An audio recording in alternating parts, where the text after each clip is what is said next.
ચંદ્રયાન-3ની સફળતા બાદ આજે ઈસરોના વડા એસ સોમનાથ આજે પ્રથમ જ્યોતિર્લિંગ સોમનાથ મહાદેવના દર્શન કર્યા. કહ્યું ટૂંક સમયમાં જ ઈસરો દ્વારા ઘણા બધા પ્રોજેક્ટ લોન્ચ કરવામાં આવશે. मैं तो इसकी प्रार्थना में और विश्वास में है कि हमने जो काम किया है, हमने जो टेस्ट किया है, उसका ऐसा रिजल्ट मिला है कि जो स्लीप किया तो और कोई दिन में एक गर्मी बैठाने की सी और टेम्परेचर तो जो था उससे 200 डिग्री नीचे आइस टेम्परेचर के नीचे गिरा गया था, उसको धीरे धीरे अपना एक रूम टेम्परेचर अभी तक आना है, इसमें कई दिन लगेगा. इसके बाद इफ़ बैटरी चार्जिंग अच्छा होते तो बैटरी तो ख़राब होने की कोई प्रोबेबिलिटी है और इलेक्ट्रॉनिक सर्किट में कई मटेरियल्स है उसमें ख़राब होने की चांस है. ना होते तो सोने से उठेगा और कुछ नहीं उठेगा तो भी अच्छा है. हमने जो काम प्रज्ञान और रोवर से जो काम करने का तो प्लान किया था सभी कर लिया है. कई उत्तर मिलेगा, अब तो कुछ वेट करना होगा. ठीक, हमने जो किया है अब की मेजरमेंट जो किया है ना, हमारे जो 5 इंस्ट्रूमेंट था चंद्रयान 3 पर, विक्रम में 3 था और प्रज्ञान में 2 था. इस अभी ने मेजरमेंट जो लिया है उसके मेजरमेंट को साइंटिफिक स्टडी करने में कुछ समय लगेगा. आपको ये पता है चंद्रयान 1 हमने 2008 में लॉन्च किया. अगले हफ्ते में एक पेपर निकला यूएस से, चंद्रयान 1 के डाटा एनालिसिस करके एक महत्वपूर्ण स्टडी हुआ वहाँ कि कैसे वाटर मून में आते हैं. इसका स्टडी अब हुआ है कितने साल के बाद. सो ये समय लगेगा, उसके साइंटिफिक आउटकम करने का कई समय लगेगा.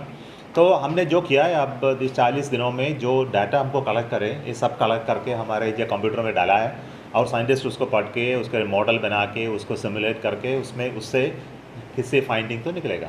कुछ समय लगेगा. और उनके लॉन्चिंग सॉफ्ट लैंडिंग के बाद मोदी जी सिर्फ मुझे फ़ोन में कॉल किया ब्रिक्स से, साउथ अफ्रीका से. उस बहुत खुशी में था वह. और आपने मुझे बोला कि आपका नाम भी सोमनाथ से मून से जुड़ा है. उससे मुझे बहुत खुश हुआ. उसी समय मैंने हमारे इसरो साइंटिस्ट सभी को मैं बोला कि प्राइम मिनिस्टर खुद हमको फ़ोन करके आप सबकी ये कामयाबी को कंग्रेचुलेट किया है. सो मुझे ये सब सिर्फ इनके इसके बाद मैं माइक में उन सबको बोला कि इसका कंग्रेचुलेशन है. तो we are very happy about it. हमने बताएं कि हमारा जो मिशन है आदित्य L1 के बारे में आपको पता है, हमने जो लॉन्च किया है. ये लॉन्चिंग के बाद ये हमने धरती के ये एलिप्टिकल ऑर्बिट में कई दिन जुड़े. उसके बाद जो ट्रांस L1 इंजेक्शन फायरिंग तो कंप्लीट किया है. सो आप नाउ L1 पॉइंट तक जाने के लिए और 90 दिन लगेगा. उसके बाद वहाँ एक हालो ऑर्बिट है, उस हालो ऑर्बिट जाके सूर्य की साइंटिफिक स्टडी करेंगे. और हमारा नेक्स्ट मिशन है एक्सपोसैट. एक्सपोसैट का नाम है कि एक्सरे पोलारीमीटर सैटेलाइट. इसको कंप्लीट किया है, अब तैयार है. हमारे जो PSLV रॉकेट में हम ये लॉन्च करेंगे, नवंबर दिसंबर में लॉन्च करेंगे. उसका डेट तो अनाउंस अभी तक नहीं किया है.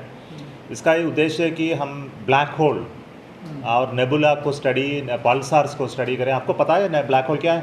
ब्लैक होल है जो स्टार्स है ना, और सूरज की ऐसे स्टार्स उनके आयुष ख़त्म होने के तक उसका सभी एनर्जी ख़त्म हो जाएगा. उस दिन एक छोटा होके और बहुत डेंस होगा और उसके ग्रेविटेशनल पुल तो इतना अधिक होगा कि हमको इवन लाइट भी उसमें निकल नहीं सकता, हमको पहचान नहीं सकता, उसको देख नहीं सकता.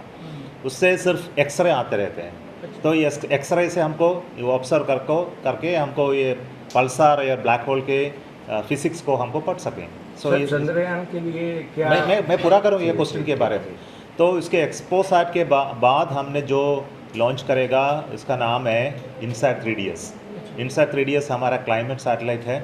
जो हमने चित्र देखता है ना न्यूज़पेपर में, हमारे साइक्लोन के बारे में, हमारे टेम्परेचर डिस्ट्रीब्यूशन के बारे में, रेन के बारे में, और क्लाउड्स कवर के बारे में, सभी ये चित्र हम हमारे INSAT वगैरह से मिलते हैं. इसका नेक्स्ट जनरेशन INSAT है, INSAT 3DS. इसका लॉन्च ये दिसंबर में होगा. उसके बाद जो लॉन्च होगा तो SSLV D3 है. SSLV के बारे में आपको पता है, ये हमारा स्मॉल सैटेलाइट लॉन्च व्हीकल है. इसका पहला लॉन्च तो फेलियर था, उसका दूसरा लॉन्च सक्सेसफुल हुआ. इसका तीसरा लॉन्च होने वाला है अगेन नवंबर दिसंबर में. इसके बाद जो लॉन्च होगा हमारे US और इंडिया का जो मिलकर हमने एक सैटेलाइट बना रहे हैं, इसका नाम है NISAR, NASA ISRO synthetic aperture radar. यह agriculture, tectonics, water stressing, climate and weather, इस सभी के बारे में रिसर्च करने का ये उपग्रह है। ये सब बढ़िया उपग्रह है। इसका निर्माण तो पूरा हुआ है, अब हमारे लैबोरेटरी बेंगलुरु में है। इसके अमेरिका में जो निर्माण पार्ट था उसको पूरा करके यहाँ से भेज दिया है यहाँ। इसका लॉन्च होगा अगले फरवरी में। और एक महत्वपूर्ण लॉन्च होने वाला है, उसके बारे में मैं सिर्फ आकर कहूँगा। इसका नाम है टेस्ट व्हीकल D1। यह गगनयान के और ह्यूमन स्पेस फ्लाइट, आपको पता है ना, हमारे भारतीय साइंटिस्ट एस्ट्रोनॉट को उपग्रह लेकर उसको वापस मिलाने का एक प्रोजेक्ट है हमारे साथ। इसका नाम है गगनयान। यह गगनयान का पहला लॉन्च है, अनमैन लॉन्च होते हैं। इसका उद्देश्य है कि हमारे अबोट मिशन का ये पूरा तैयारी करें, उसका डेमोन्स्ट्रेशन करें। इसका लॉन्च होगा ये अक्टूबर एंड में। I have come here to pray to Somnath ji कि हमारे प्राइम मिनिस्टर नरेंद्र मोदी जी की दीर्घायुष दे, उनको शक्ति दे कि हमारे राज्य को लीडरशिप देने के, और हमारे जो स्पेस सेगमेंट है, स्पेस वर्क है, जो काम कर रहे हैं उनके नेतृत्व में ये लैंडिंग हो चुका है या चंद्रमा में, और हमारा चंद्रयान 3 का, उसका सभी क्रेडिट उनको ही देना है, उनको थैंक्स करना है।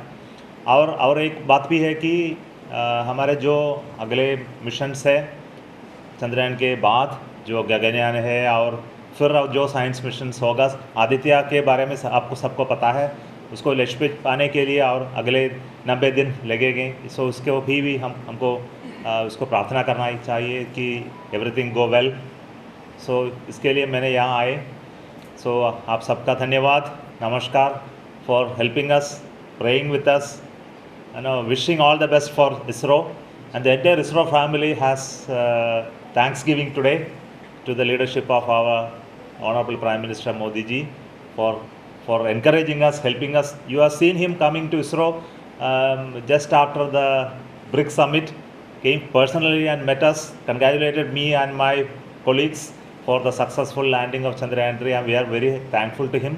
And I come to his home state, Gujarat, where he has done all his work and giving leadership to you people. So I am very happy to come over to Somnath to greet you, the people of Gujarat, the leadership of Gujarat, and also our Honorable Prime Minister Modi ji for helping us to work in space sector and make it in India very very proud accomplishment in space sector.